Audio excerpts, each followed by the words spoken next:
హనుమకొండలో BRS హయాంలో చేపట్టిన అభివృద్ధిని తన ఖాతాలో వేసుకునే ప్రయత్నం చేస్తోంది కాంగ్రెస్. వాస్తవానికి హనుమకొండ అభివృద్ధి ప్రదాత కేసీఆర్ఏ. 2020లో వచ్చిన వరద పరిస్థితులు పునరావృతం కాకుండా గత కేసీఆర్ సర్కార్ పగడ్బందీ చర్యలు చేపట్టింది.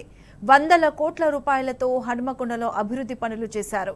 నయీం నగర్ నాలా రిటైనింగ్ వాల్ సహా ఇతర పనులకు కోట్లాది రూపాయలను నాటి ప్రభుత్వం విడుదల చేసింది. ఈ నేపథ్యంలో హనుమకొండలో బీఆర్ఎస్ హయాంలో జరిగిన అభివృద్ధి ఏంటి, నాటి సర్కార్ ఎన్ని నిధులిచ్చిందన్న దానిపై T News ground report. Hanamkonda Karimnagar జిల్లాలను కలిపేటువంటి ప్రధానమైన నయీం నగర్ బ్రిడ్జ్. ఇదే ఇప్పుడు రాజకీయ వివాదాలకు, రాజకీయ సవాళ్లకు తెరదిస్తున్న పరిస్థితి కనిపిస్తూ ఉంది. కాంగ్రెస్ వాళ్ళు ఇచ్చినటువంటి సవాల్ను స్వీకరించి ఇవాళ దాస్యం వినయ్ భాస్కర్ కూడా దీని మీద వచ్చిన పరిస్థితి మనకు కనిపిస్తూ ఉంది. అనేక ప్రశ్నలకు ఆయన సమాధానం చెప్తున్న పరిస్థితి కూడా కనిపిస్తూ ఉంది. అసలు నయీం నగర్ బ్రిడ్జ్ నిర్మాణం వెనుక ఉన్నది ఎవరు, దీనికి వెనుక కృషి చేసింది ఎవరు, గ్రౌండ్ రిపోర్ట్లో తెలుసుకుందాం.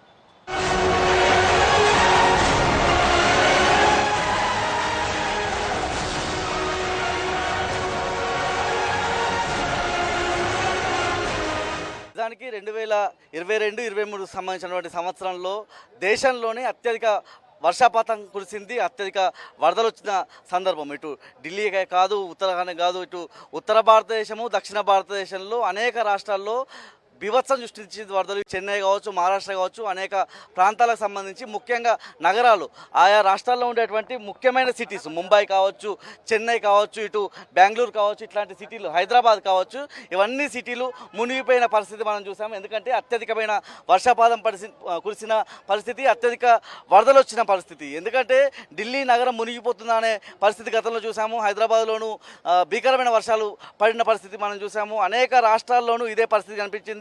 అదే క్రమంలో పోయిన సంవత్సరం ఏదైతే హన్మకొండ ప్రాంతం ఉందో, ఇది కాకతీయులు నిర్మించినటువంటి కాకతీయుల రాజధాని నగరం హన్మకొండ. ఈ నగరానికి సంబంధించి కూడా వరదలు వచ్చిన సందర్భంలోనూ ఆనాడు మున్సిపల్ అడ్మినిస్ట్రేటివ్ శాఖ మంత్రిగా ఉన్నటువంటి కేటీఆర్ గారు వచ్చి ఈ ప్రాంతాన్ని అంతా కూడా పరిశీలించారు. ఈ ప్రాంతానికి ఏం చేస్తే మళ్ళీ వరదలు రాకుండా ఉంటాయని చెప్పి ఇక్కడ ఉన్నటువంటి ప్రాంతాన్ని అంతా సందర్శించి దానికి సంబంధించి 250 కోట్ల నిధులను కూడా జియో ద్వారా ఇచ్చిన సందర్భాన్ని చూసాము. మనం ఆనాటి కూడా చైర్మన్ ఉన్నారు సుందరరాజు గారు. సుందరరాజు గారు, ఆనాడు జరిగిన ప్రయత్నం ఏంటి? మీరు ఈ ప్రాంతానికి సంబంధించిన వ్యక్తిగా హన్మకొండ సిటీలో గతంలో వరదలు చూసారా, లేకపోతే ఏంటి పరిస్థితి? గతంలో వచ్చిన వరదలని వాళ్ళు రాజకీయ దుమ్మానం రేపుతున్న పరిస్థితి ఏం చెప్తారు? మనందరికీ తెలుసు, 2020 ఆగస్టులో భారతదేశంలో ఎక్కడ నమోదు కాని విధంగా 27.5 సెంటీమీటర్, ఆల్మోస్ట్ 11 ఇంచెస్ వర్షపాతం హన్మకొండలో పడడం జరిగింది. ఆ రోజు వరదల వల్ల బీభత్సం సృష్టించి మనందరికీ తెలుసు. సో దానికి కారణాలు వెతికి ఇక్కడెక్కడ ఏ పొరపాట్ల వల్ల ఈ వరదల వల్ల మనకు నష్టం జరుగుతుంది, సాక్షాత్తు కేటీఆర్ గారు, మున్సిపల్ అడ్మినిస్ట్రేషన్ మినిస్టర్, ఆనాటి మినిస్టర్ గారు ప్రత్యేకంగా వినయ్ భాస్కర్ గారు పిలవడంతో వచ్చి ప్రతి నాలాను, ప్రతి రోడ్డు ఎక్కడైతే బీభత్సం సృష్టించిందో, ఎక్కడైతే తెగిపోయాయో దాన్ని సాక్షాత్తు చూసి ప్రతి ఇంటికి ఎక్కడైతే వరదల వల్ల బీభత్సం జరిగిందో వెళ్ళి దాన్ని తెలుసుకొని 2023లో అప్పుడు తక్షణమే 25 కోట్లు దీనికి టెంపరవరీ గురించని శాంక్షన్ చేయడం జరిగింది. దాని తర్వాత 100 కోట్స్ శాంక్షన్. ఇవాళ మనం చూస్తున్న ఈ రిటైన్ వాల్స్ అన్నీ, దాని తర్వాత మళ్ళీ వర్షాలు పడ్డాయి కదా, మీకు తెలుసు, నాకు తెలుసు. వరంగల్కి ఏమైనా, హన్మకొండకి ఏమైనా ఎఫెక్ట్ అయిందా? మీరు చూడండి, 2023లో ఆల్మోస్ట్ 250 crores కార్పొరేషన్కు లోన్ తీసుకొని రిలీజ్ చేయడం జరిగింది. ఇది నిజం కాదా? ఇది మీ హయాంలో జరిగిందా? ఇది ఒక్కసారి గమనించాలి. ఈ డెవలప్మెంట్లన్నీ మీరు కాంగ్రెస్ ప్రభుత్వంలో మీ వచ్చిన 8-9 నెలల్లో కట్టారా, లేకపోతే ఇది బీఆర్ఎస్ ప్రభుత్వంతో నిర్మాణం జరిగినాయా? ఇవాళ హన్మకొండ డెవలప్మెంట్ జరిగింది అంటే, ఇవాళ వరద తాకిడిని కూడా తట్టుకునే శక్తి తీసుకొచ్చి రాగలిగినాం అంటే ఈ డెవలప్మెంట్స్ అన్నీ జరగడం వల్లనే కదా. ఇవాళ ఇక్కడ అప్పటి స్థానిక ఎమ్మెల్యే దాస్యం వినయ్ భాస్కర్ గారు పర్సనల్గా తీసుకొని కేటీఆర్ గారితో పర్సనల్గా ఇవాళ మనం ప్రశాంతంగా వరదలు ఇచ్చినా ఏ బీభత్సం జరగకుండా సంతోషంగా ఉంది. మీ అదృష్టం ఏంటంటే ఓపెనింగ్ ఛాన్స్ మీకు దొరికింది. సొమ్మోడదంటే సోకూడదంటే సోకు పూసుకోవడానికి మాత్రం, మీరు చెప్పుకోవడానికి మాత్రం మీకు అవకాశం దొరికింది. మీరు చాలా అదృష్టవంతులు. కోడ్ కాక రాకపోతే దానికంటే ముందే ఇనాగ్రేషన్ చేద్దాం. కానీ మీరు ఇనాగ్రేషన్ చేసేవారికి ఏంది, మీరు చెప్పుకుంటారు ఇవాళ మొత్తం మేమే చేసినాం. ఓకే, మా మిగిలిన చేయరాదురా భయ్, నువ్వు చేసి చెప్పుకుంటే చెప్పు, నో ప్రాబ్లం.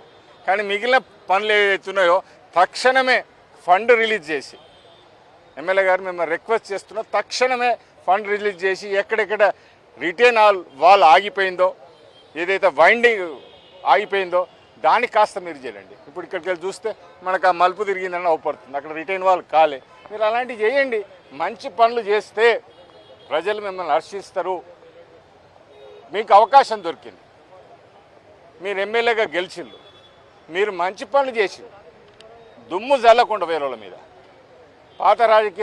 పాత నేతల మీద, పాత ఎమ్మెల్యే మీద దుమ్ములు జల్లకుండా మీరు చేసే మంచి పని చెప్పండి. ఇవాళ కాళోజీ కళాక్షేత్రం అంటే ఎవరు మొదలుపెట్టిళ్ళు, ఆ ఆలోచన ఎవరికి వచ్చింది? మీరు కూడా గత 20-30 ఏండ్లు తెలంగాణను పాలించారు. ఏనాడైనా ఒక వరంగల్ లాంటి కళాకారులు, కళలకు నిలమైన ఊరుగల్లో ఒక రవీంద్ర భారతి లాంటి ఆడిటోరియం నిర్మాణించాలని ఆలోచన వచ్చిందా? ఆనాడు కాళోజీ ఫౌండేషన్ వాళ్ళు అప్పటి కాంగ్రెస్ ప్రభుత్వం, కిరణ్ రెడ్డి ప్రభుత్వం అనుకుంటా, లేదా రోషే గారి ప్రభుత్వం 200 గజాలో 300 గజాలో అడిగారు. మీరు అది నెరవేర్చిల్లా? కేసీఆర్ గారు వచ్చినాక కాళోజీ పేరు మీద ఒక ఆడిటోరియం ఉండాలండి. దాదాపు 80-85 కోట్లతో ఒక వరంగల్కు ఒక ప్రెస్టీజ్ ఆడిటోరియం ఇవాళ హన్మకొండలు నెలకొల్పింది. ఆ అదృష్టం కూడా, ఓపెనింగ్ అదృష్టం మీకు దొరికింది. You are good enough for it, you are over lucky. అన్ని పనులన్నీ రెడీ ఉన్నాయి, లాస్ట్ ఫైనల్ రిబ్బర్ కటింగ్ మాత్రం మీరు వస్తారు. చాలా సంతోషం. ఆ క్రెడిట్ మీ అకౌంట్లో వేసుకున్నా పర్వాలేదు, కానీ ప్రజలకు మంచి చేసి ఇవాళ పేరు తెచ్చుకోండి. ఇంకా చాలా ఫౌండేషన్ వేసి ఉన్నాయి, నాకు తెలిసి కూడా ఫౌండేషన్ వేసి ఉన్నది. మేము ఆనాడు కేటీఆర్తో కొట్లాడి అక్కడ రాంపూర్లో ఐటీ పార్క్ ఎట్లయితే ఉందో హనుమకొండ టౌన్లో ఐటీ పార్క్ రావాలి అని ఒక ఫౌండేషన్ స్టోన్ వేయడం జరిగింది. మీ అధికారులను అడిగితే అడగండి, తెలుసుకోండి. కలెక్టర్ గారిని అడిగితే ఆనాటి కేటీఆర్ గారు ఒకటి ఫౌండేషన్ వేశారు. అది పబ్లిక్ గార్డెన్ పక్కన ఉన్న భారత్ స్కౌట్స్ అండ్ గైడ్కి వాళ్ళకి సపరేట్ ల్యాండ్ ఇచ్చి అక్కడ ఒక ఐటీ టవర్ ఇవ్వాలని ప్లాన్ చేశాం. అది మీరు తక్షణమే తీసుకోండి, పిల్లలకు ఉద్యోగాలు వస్తాయి. అదే కాకుండా నేను కూడా చైర్మన్గా ఉన్నప్పుడు జెన్పాక్ కంపెనీ వాళ్ళతో మాట్లాడడం జరిగింది. జెన్పాక్ ఇక్కడ 2000 మందికి ఉద్యోగాలు ఇస్తూ ఉన్నారు. ఆనాడు మేము కూడా ఆఫీసే వాళ్ళకి లీజ్ చేయడానికి, మీరు తెలుసుకోండి, ఆ చైర్మన్ గారిని అడగండి, లీజ్ కూడా టెండర్ వేయడం జరిగింది. జెన్పాక్ కూడా దానికి అప్లై చేయడం జరిగింది. అలాంటి మంచి పనులు చేయండి భయ్. మీకు 2000 మందికి హన్మకొండలో ఉద్యోగాలు వస్తే ఒక తృప్తి ఉంటుంది, సాటిస్ఫాక్షన్ ఉంటుంది. మీ మిగిలిచిన పనులు మీరు చేయండి, దానికి కొత్తవి మీరు యాడ్ చేయండి, సంతోషం అనిపిస్తుంది. హన్మకొండ జోన్ను ఒక ఐటీ జోన్ లాగా పట్టుకురండి. ఆనాడు మేము 10 కంపెనీలు పట్టుకొచ్చినాం, తీసుకురావడానికి కేటీఆర్ గారిని ఒప్పించి. ఇప్పుడు దరిద్రం ఏంటంటే ఉన్న రాంపూర్లో ఐటీ కంపెనీలన్నీ తరలిపోతున్నాయి, టెక్ మహీంద్రా బయటికి వెళ్తున్నది. కాపాడండి. ఇవాళ మన పిల్లలు ఇక్కడ ఎడ్యుకేషన్ హబ్, ఎన్నో డిగ్రీలు ఇచ్చి పిల్లలను తయారు చేస్తున్నాం. వాళ్ళకు ఉద్యోగాలు వచ్చేటట్టు ప్లాన్ చేయండి, అది మంచి సపోర్ట్ దొరుకుతుంది.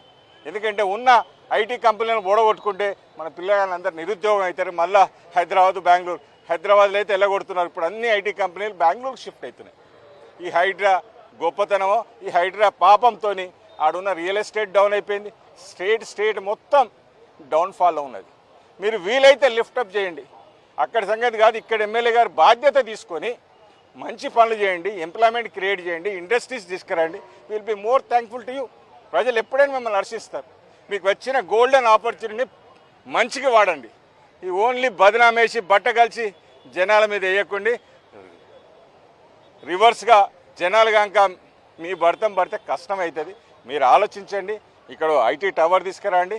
ఆనాడు మీరు ఆలోచించిన స్టోన్ వేసింది, ఎందుకంటే ఆల్రెడీ అఫీషియల్గా స్టోన్ వేశారు కాబట్టి మీరు అలాంటి అభివృద్ధి చేస్తే మీ క్రెడిట్ కోటాలు వేసుకోండి, మేము సంతోషపడతాం. ప్రజలకు మీరు ఏది చేసినా మేము హర్షిస్తాం బాస్. హర్షించే పనులు మీరు చేయాలని, బురద జల్లే పనులు మాత్రం చెయ్యకండి.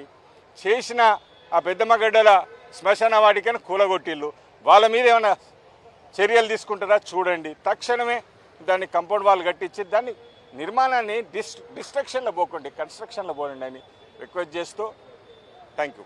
జై తెలంగాణ. ఇవాళ ఈ జీవో మీద డేట్ కూడా స్పష్టంగా కనిపిస్తూ ఉంది. మనం చూస్తే 17/8/2023 సంబంధించినటువంటి డేట్ స్పష్టంగా కనిపిస్తుంది. ఇవాళ జీవోల విషయంలోనూ అనేక విమర్శలు చేసే ప్రయత్నం చేస్తూ ఉన్నారు. జీవో వస్తేనే దానికి సంబంధించినటువంటి నిధులు వస్తాయి, దానికి సంబంధించిన నిధులు వస్తేనే ఇక్కడ డెవలప్మెంట్ కార్యక్రమాలు జరుగుతాయి. అసలు జీవో చూపెట్టకుండానే ఇవంతా మేమే చేసాము, 400 కోట్లు ఖర్చు పెట్టామని ఒక రాజకీయ విమర్శలు చేసే ప్రయత్నం చేస్తూ ఉన్నారు. ఈ జీవో ద్వారా మీరు ఏం చెప్తారు? ఈ నగరానికి జరిగిన ఈ నాలా నిర్మాణం ద్వారా, ఈ నయీం నగర్ బ్రిడ్జ్ నిర్మాణం ద్వారా ఇక్కడ ప్రజలకు ఈ వరదల కాలంలో, ఈ వర్షాల కాలంలో ఎట్లాంటి మేలు జరిగిందంటే ఏం చెప్తారు? దాన్ని అంతా కూడా తమ ఖాతాలో వేసుకునే ప్రయత్నం కాంగ్రెస్ చేస్తూ ఉంది. ఏం చెప్తారు? ఇప్పుడు మన అందరికీ తెలుసు, జీవో లేనిది ఫండ్ రాదు, ఫండ్ లేనిది పని కాదు. ఆ రోజు జీవో వచ్చింది, ఫండ్ వచ్చింది, నిర్మాణం జరిగింది. ఫైనల్ స్టేజ్లో ఎలక్షన్ కోడ్ వల్ల ఇనాగ్రేషన్ కాలేదు. ఇనాగ్రేషన్ మీరు చేయించిల్లు. చేసినంత మాత్రాన ఇదంతా మేమే నిర్మాణించినాం, మేమే చేసినాం అనడం మాత్రం పొరపాటు. అది ప్రజలు గమనిస్తున్నారు. ఇవాళ మీరు 2014 బిఫోర్ అంతా మీరు టీడీపీ వాళ్ళే పంచుకున్నారు. ఆనాడు నిర్మాణం ఎట్లుంది, ఆనాడు డెవలప్మెంట్ హన్మకొండ ఎట్లుంది, ఈనాడు ఎట్లుందో చూడండి.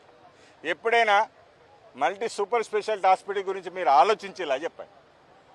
ఇవాళ అన్ని ఫ్లోర్స్ల అంటే తెలంగాణకే ఒక హాస్పిటల్ హబ్, హెల్త్ హబ్ లాగా సృష్టించింది ఎవరు? ఆ క్రెడిట్ ఎవరికి వస్తుంది? అది కూడా రేవంత్ రెడ్డి ఆలోచన అంటారా? మీ కోటాలు వేసుకుంటారా ఏంటి? ఇవాళ కన్స్ట్రక్షన్ చేసింది బీఆర్ఎస్ ప్రభుత్వమా కాదా? ఆ ఆలోచన వచ్చింది కేసీఆర్కా కాదా? మంచిని మంచిగా చెప్పండి, చెడుని చెడుగా చెప్పండి.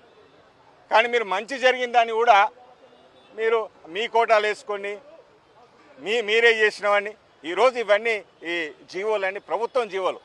ఇది ఎవరు మినిస్టర్ సైన్ కాదు, అసిస్టెంట్ డైరెక్టర్, స్పెషల్ సెక్రటరీకి వెళ్ళి సెక్రటరీ ఆఫ్ గవర్నమెంట్ ఇచ్చారు. అధికారులు ఇచ్చిన జీవోని కూడా మీరు బేఖాతాలు చేసి ఇవన్నీ సత్యాలు కావా? ఇవాళ మీరు కొన్ని జీవోలు తీస్తారు. GO is a record. ఇవాళ నువ్వు తీసినా నేను తీసినా రికార్డ్ ఈజ్ రికార్డ్ కదా, అది ఫైల్ అయి ఉంటుంది కదా. అవి ఏం చేయందే ఈ నిర్మాణాలు జరిగినాయి, ఈ కన్స్ట్రక్షన్ జరిగినాయి అన్నీ ఉత్తుతాయా? ప్రజలు గమనిస్తలేరా? ప్రజలకు అందరికీ తెలిసి ఎవరి హయాంలో ఈ డెవలప్మెంట్ జరిగింది అనేది కాస్త తెలుసు. ఈ ఏరియాలో ఎవరెవరు ఇదివరకు వర్షాలు వచ్చినప్పుడు ఇబ్బంది పడ్డాయి, మొన్న వర్షాలకు ఎవరైనా ఇబ్బంది పడ్డారా? అక్కడ ఒక భద్రకాళి గుడి అక్కడ రిటైన్ వాళ్ళు కాలేదు కాబట్టి అక్కడ కొద్దిగా ఇబ్బంది పడ్డారు. కానీ ఈ డెవలప్మెంట్ అంతా మనం చూస్తున్నాం కదా.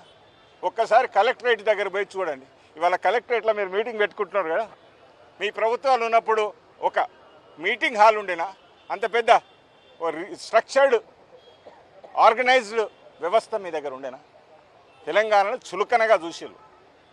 ఆంధ్ర నాయకులకు అమ్మడిపోయి తెలంగాణను పట్టించుకోకుంటేనే ఇవాళ తెలంగాణ గురించి అని ఇవాళ తెలంగాణ వాదం పుట్టింది. తెలంగాణకు అన్యాయం జరిగింది కాబట్టి ఇవాళ తెలంగాణ గురించి పుట్టిన టీఆర్ఎస్ ఇవాళ బీఆర్ఎస్ అయింది. తెలంగాణ తెచ్చుకున్నాం, తెలంగాణ తెచ్చుకున్న తర్వాత కాపాడుకున్నాం. అప్పుడు మీరు తెలంగాణ పక్షాన ఉన్నారా, సమైక్యవాదుల పక్షాన ప్రజలందరికీ తెలుసు. తుపాకులు ఎవరు లాబట్టిల్లో అందరికీ తెలుసు.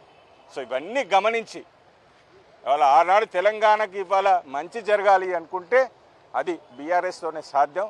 అది మంచి జరిగింది హన్మకొండకు. అది మీరు ప్రజలందరూ గమనించాలని కోరుకుంటాను.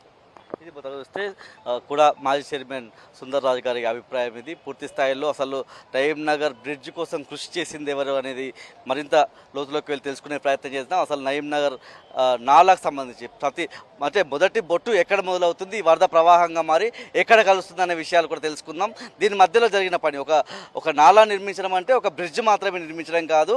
దానికి సంబంధించి అనేక దూరానికి సంబంధించినటువంటి తవ్వకాలు ఉంటాయి. దానికి సంబంధించినటువంటి కాలువ నిర్మాణం చేయాల్సి ఉంటుంది. దీనికి సంబంధించిన కృషి ఎవరి ఆధ్వర్యంలో జరిగింది, ఎవరి ప్రభుత్వంలో జరిగింది, ఒక నిజ నిర్ధారణ చేసే ప్రయత్నం అయితే చేద్దాం.